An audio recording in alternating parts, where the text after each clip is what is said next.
Monsoon सत्र में आप सभी मीडिया जगत के लोगों का स्वागत है। साथियों, मानसून नवीनता और नवसर्जन का प्रतीक है और अब तक जो खबरें मिली है, देश में मौसम बहुत ही अच्छे ढंग से आगे बढ़ रहा है।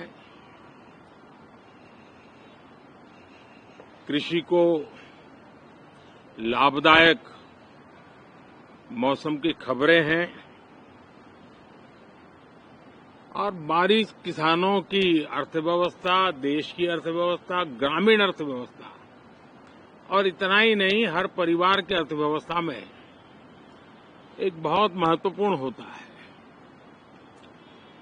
अब तक जो मुझे जानकारी दी गई है, उस हिसाब से पिछले 10 वर्ष में जो पानी का भंडार हुआ है इस बार, वो करीब करीब 3 गुना हुआ है, जिसका आने वाले दिनों में भी देश के अर्थतंत्र को बहुत लाभ होगा। साथियों, ये मानसून सत्र राष्ट्र के लिए ये बहुत ही गौरवपूर्ण सत्र है। ये मानसून सत्र राष्ट्र के लिए एक अपने आप में विजयोत्सव का रूप है।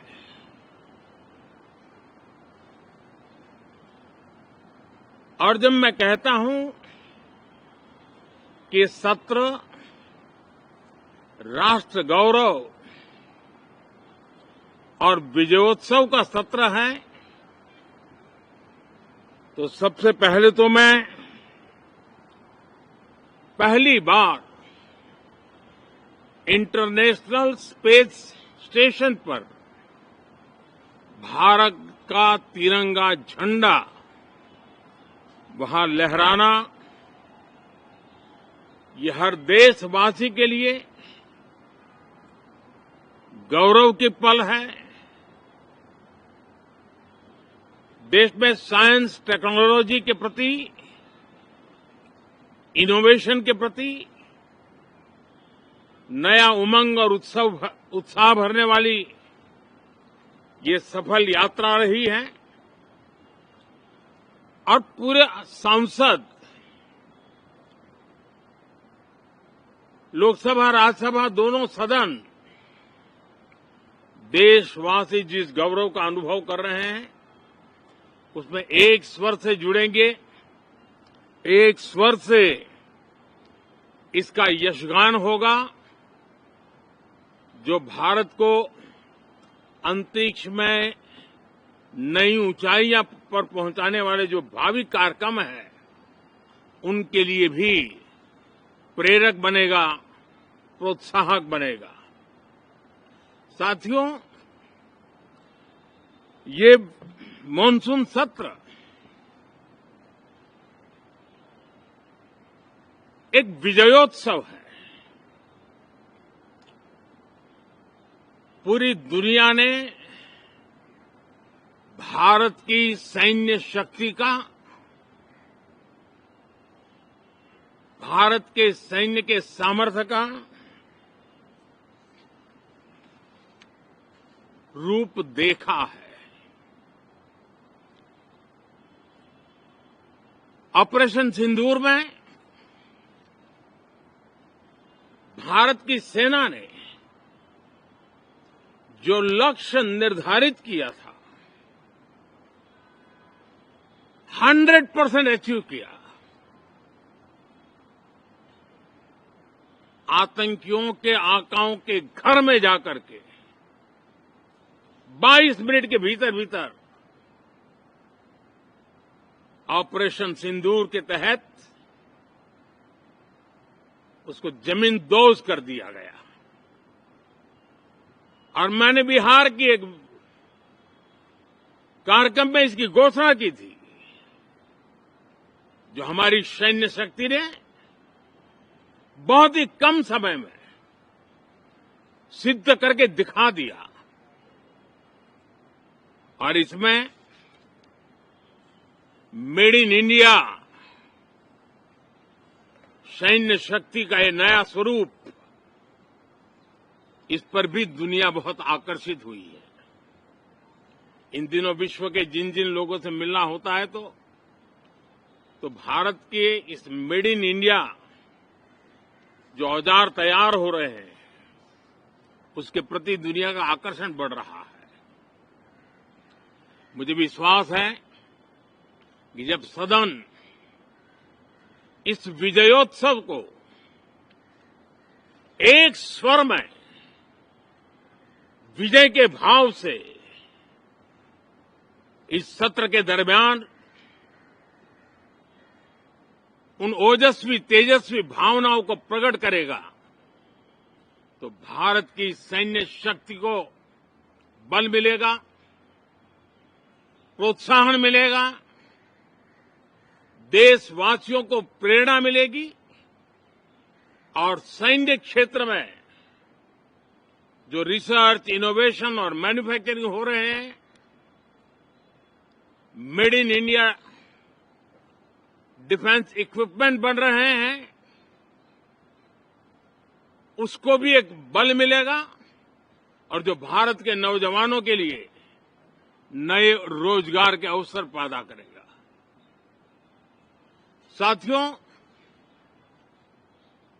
ये दशक हम एक प्रकार से देख सकते हैं कि शांति और प्रगति कंधे से कंधा मिलाकर के आगे बढ़ने के कदम कदम पर प्रगति के एहसास करते रहे हैं।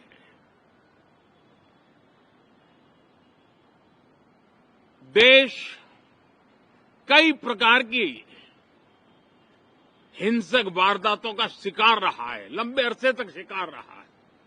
देश आजाद हुआ तब से ये समस्या को हम झेल रहे हैं, चाहे आतंकवाद हो, नक्सलवाद हो। कोई प्रारंभ में शुरू हुआ होगा, कोई बाद में शुरू हुआ होगा, लेकिन आज नक्सलवाद का, माओवाद का दायरा बहुत तेजी से सिकुड़ रहा है। माओवाद को, नक्सलवाद को जड़ से उखाड़ने के संकल्प के साथ देश के सुरक्षा बल एक नए आत्मविश्वास से, तेज गति से सफलता की ओर कदम रख रहे हैं।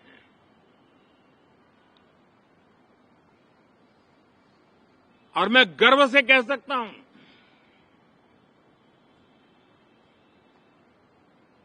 देश में सैकड़ों जिले नक्सल की चपेट में से निकल करके आज मुक्ति का सांस ले रहे हैं। हमें गर्व है कि बम, बंदूक और पिस्तौल के सामने हमारा देश का संविधान जीत रहा है, हमारे देश का संविधान विजयी हो रहा है। देश के उज्जवल भविष्य के लिए साफ दिख रहा है कि कल तक जो रेड कॉरिडोर थे, वो आज ग्रीन ग्रोथ जोन में परिवर्तित होते नजर आ रहे हैं। साथियों, एक के बाद ऐसी घटनाएं देशभक्ति के लिए, देश की भलाई के लिए संसद में पहुंचे हुए हर माननीय सांसद के लिए गौरव का पल है। और संसद के इस सत्र में ये गौरव गान पूरा देश सुनेगा, हर सांसद से सुनेगा, हर दल से सुनेगा। साथियों, आर्थिक क्षेत्र में भी जब 2014 में आप सबने हमें जिम्मेवारी दी, देश फ्रेजाइल 5 की अवस्था से गुजर रहा था। 2014 के पहले वैश्विक अर्थव्यवस्था में हम 10वें नंबर पर थे और आज भारत तेज गति से दुनिया की तीसरे नंबर की अर्थव्यवस्था बनने की दिशा में आगे बढ़ रहा है, दरवाजे पर दस्तक दे रहा है। इन दिनों 25 करोड़ गरीबों का गरीबी से बाहर निकलना, जिसको विश्व की अनेक संस्थाएं सराहना कर रही है। देश में एक जमाना था 2014 के पहले जब महंगाई का दर, इन्फ्लेशन रेट डबल डिजिट में हुआ करता था। आज 2% के आसपास आकर के देश के सामान्य मानव के जीवन में राहत बन गया है, सुविधा बन गया है। लो इन्फ्लेशन के सामने हाई ग्रोथ एक अच्छे विकास यात्रा की दिशा है।